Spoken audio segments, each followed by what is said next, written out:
आगे बात करते हैं इस सिचुएशन पर, और इस सिचुएशन में कई सारे सवालों के जवाब आपके हैंडल करते आने वाले हैं आपको।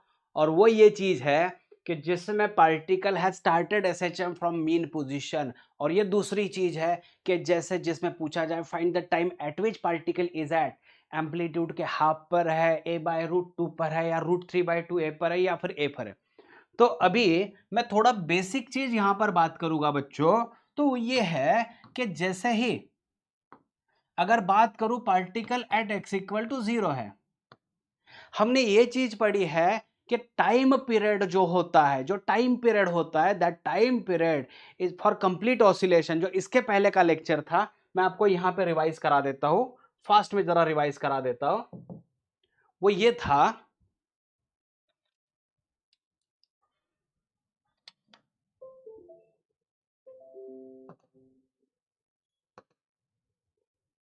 टाइम पीरियड के बारे में मैं रिवाइज करा दूं आपको। तो बच्चों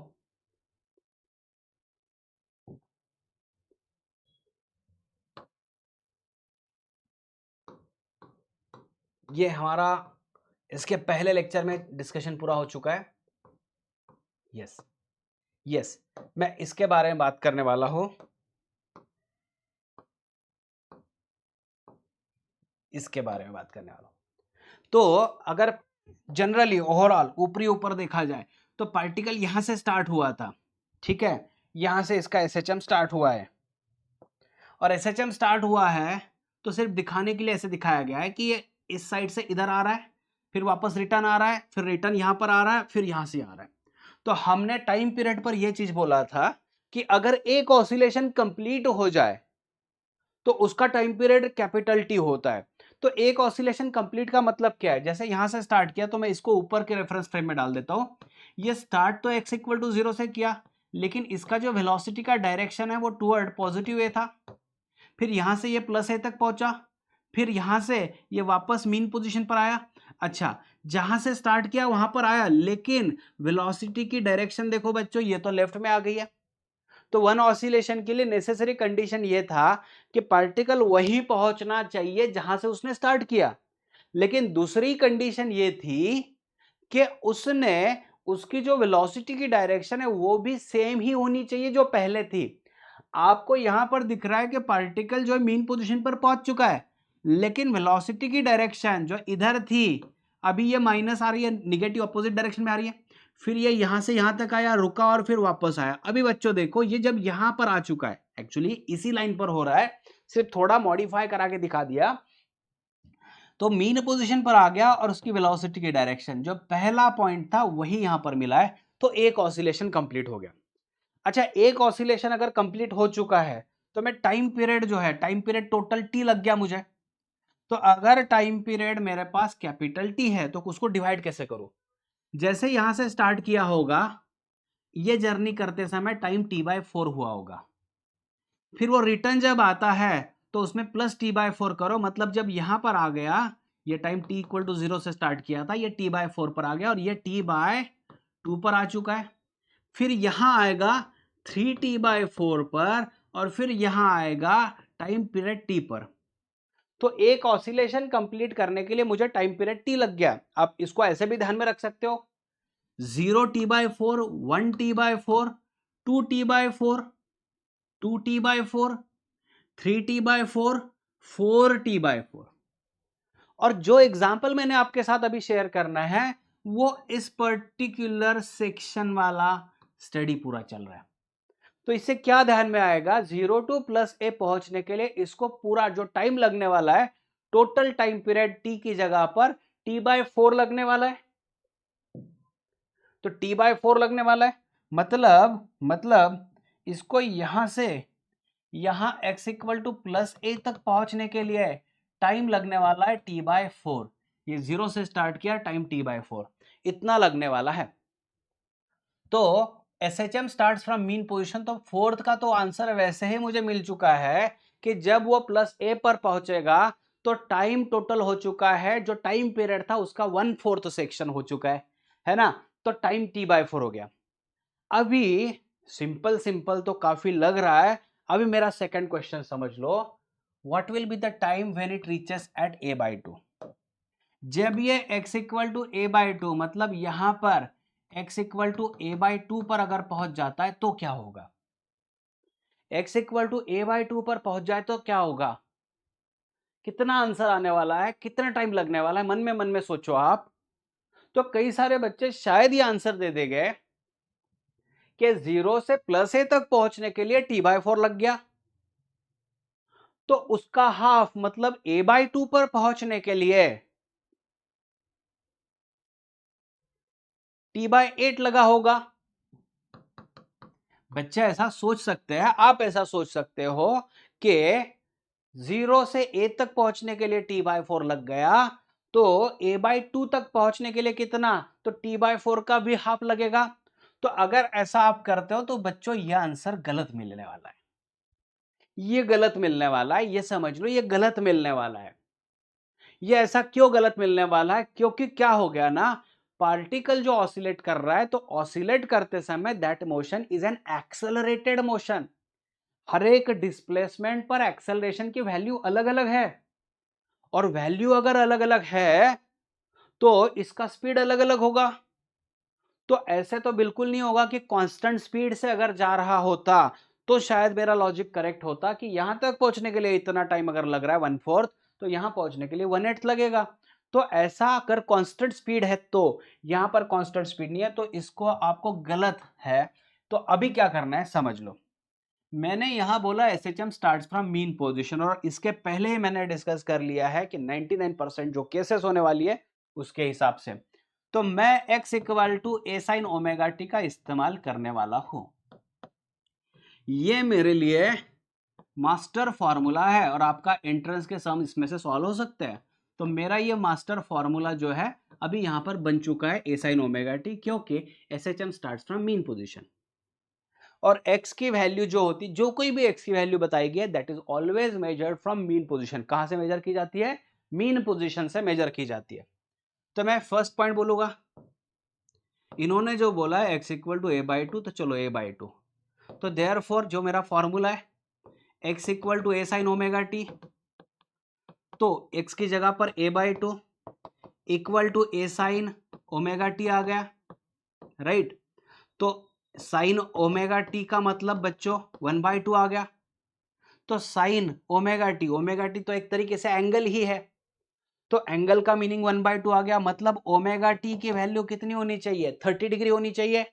साइन ऑफ 30 1/2 होता है, लेकिन यह एंगल बहुत ही अच्छे तरीके से समझना है, एंगल जो है 30 डिग्री में नहीं लिखना है, रेडियन में लिखना है।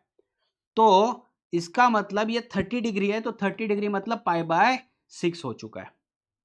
दूसरी चीज, हमें ओमेगा के बारे में इंफॉर्मेशन पता है, ओमेगा इज ट्वाइस π/t, तो इज इक्वल टू मैं π/6 लिख देता हूं। तो मेरा रिजल्ट देखिए, ये पाई पाई कैंसिल हो गया, और small t is equal to, ये t उधर ये 2 नीचे, तो t/12 आ चुका है, जो बहुत ही 100% करेक्ट मिला है। तो मुझे पता चलेगा कि ये 0 से a/2 एम्पलीट्यूड के हाफ में पहुंचेगा, तो उसके लिए उसको टाइम लगने वाला है t/12 लगने वाला है, t/12 लगने वाला है। दूसरा, x इक्वल टू अगर a/√2 ले लू मैं, तो x इक्वल टू जो मेरा फॉर्मूला था a साइन ओमेगा टी, तो x की जगह पर a/√2 रख देता हूं, तो ये साइन ओमेगा टी का मतलब आ गया बच्चों 1/√2। 1/2 कब होता है? तो जब ओमेगा टी की वैल्यू π/4 होती है, 45 डिग्री होती है। तो उस हिसाब से ओमेगा का मीनिंग अभी मैं twice π/t into that small t is equal to π/4 लिख देता हूं। पाई पाई कैंसिलेशन के बाद t इज इक्वल टू आ गया t/8। समझ में आ रहा है? ये a/रूट लोकेशन पर जाने के बाद में इसका टाइम t/8 आ रहा है। आपको चीजें समझ रही है? चलिए थर्ड पर जाते हैं। अगर x की वैल्यू √3/2 a ले लेता हूं, और x का फॉर्मूला था a साइन ओमेगा टी, तो a साइन ओमेगा टी यहां लिख देता हूं मैं। ए कैंसिलेशन हो गया, मतलब साइन ओमेगा टी का मतलब √3/2 हो गया। तो कब होता है? जब ओमेगा टी की वैल्यू 60 डिग्री होती है। साइन 60 √3/2 होता है, तो ओमेगा टी का मतलब π/3 हो चुका है।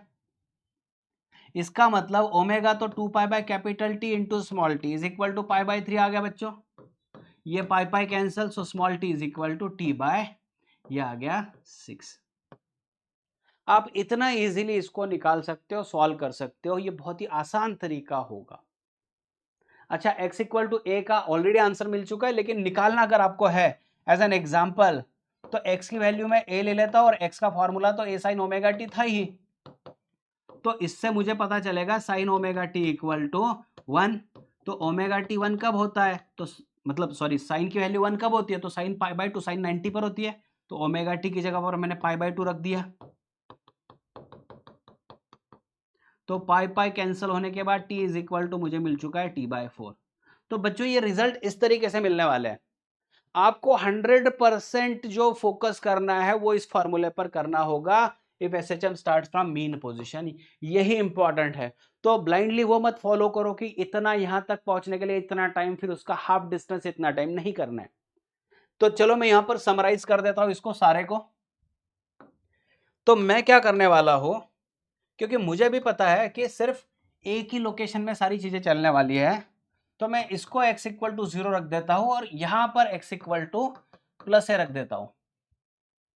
एसएचएम इस साइड में पूरा चल रहा है, लेकिन मुझे सिर्फ इस क्वाड्रेंट में 0 टू a में ही बात करनी है, तो मैं उसी में आने वाला हूं, उसी में बात करूंगा, मैं इधर वाली चीज नहीं दिखाने वाला हूं, ताकि मुझे एक स्कोप मिल जाए काम करने के लिए।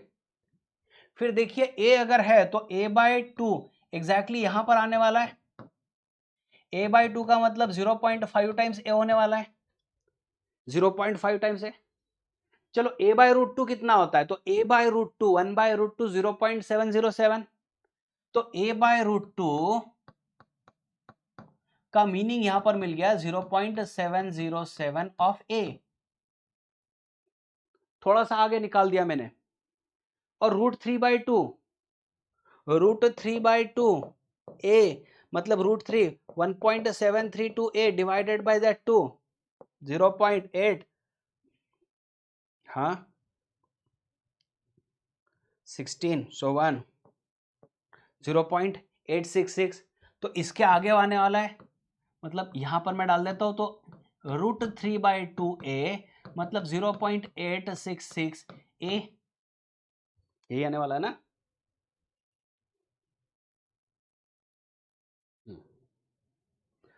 तो 0.866 यहां पर आ गया। अभी टाइम के बारे में बात करते हैं।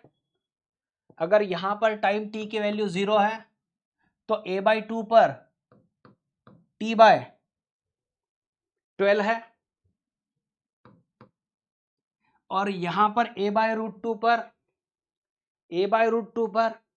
t/8 है, √3/2a पर t/6 है, और यहां पर t/4 है। अगर इतना आप ध्यान में रख लो, तो मुझे लगता है अगर कोई ऑड क्वेश्चन भी पूछ ले कोई, कैसे, how much time that object will take to move from a position a/√2 to a, अगर ऐसा पूछा जाए तो a/√2 से अगर a तक पहुंचने के लिए कितना टाइम लगने वाला है, तो टाइम अगर मैं बात करूं तो मुझे मिलेगा t/4 minus t/8, that is equal to 2t/8 minus t/8, तो आंसर मिल गया बच्चों t/8। अगर कोई मुझे पूछता है कि ठीक है, a/√2 से मुझे √3/2 a तक पहुंचने के लिए कितना टाइम लगने वाला है, तो टाइम कितना लगने वाला है, मुझे यहां से यहां जाने के लिए, देखिए टाइम का डिफरेंस निकाल देते हैं। तो टाइम का डिफरेंस कितना आने वाला है, ये आने वाला है t/6 minus t/8, that is equal to 8 minus 6 divided by 8 into 6, यह आ गया t। हाँ थोड़ा सा बहुत ही पढ़ने में तकलीफ हो जाएगी ये, तो मैं इसको इस साइड में ला लेता हूं। कितना आएगा, t/6 माइनस t/8, तो 8 माइनस 6 डिवाइडेड बाय 6 इंटू 8 कर देता हूं, into t is equal to ये 2 divided by 6 into 8 into t, ये t डिवाइडेड बाय 24। और अगर कोई क्वेश्चन पूछे कि चलो एक्सट्रीम से होकर √3/2 a तक पहुंचना है, एक्सट्रीम से होकर a से एम्पलीट्यूड a से होकर अगर √3/2 a तक पहुंचना है, तो वापस से देखिए इन दोनों का डिफरेंस आप कर सकते हो, इसका और इसका डिफरेंस कर सकते हो। तो देखिए कॉम्बिनेशन तो कई सारे हो सकते हैं, क्वेश्चन तो कई सारे हो सकते हैं, इसका सॉल्यूशन एक ही है। इसको अच्छे तरीके से आप नोटबुक में तैयार कर लो बच्चों, और इस पर डीप रिसर्च करके काम करके ना कर लो, ताकि एग्जाम में अगर सवाल पड़ता है तो मैं श्योर बता देता हूं इस पर जवाब गलत नहीं हो सकता है। और इतना भी करने की जरूरत नहीं है, एक बार 2 बार 3 बार प्रैक्टिस करनी है, उसके बाद में इस पर ध्यान देना होगा आपको।